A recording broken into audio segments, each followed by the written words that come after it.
pagiging ano ko, talagang presidente. Dinibdib ko yan. Wala akong agenda.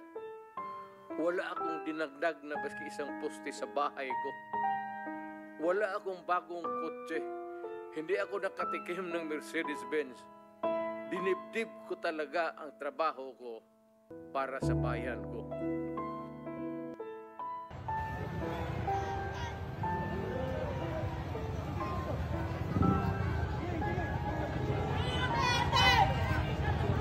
Kill me now. Totoo talaga, truly.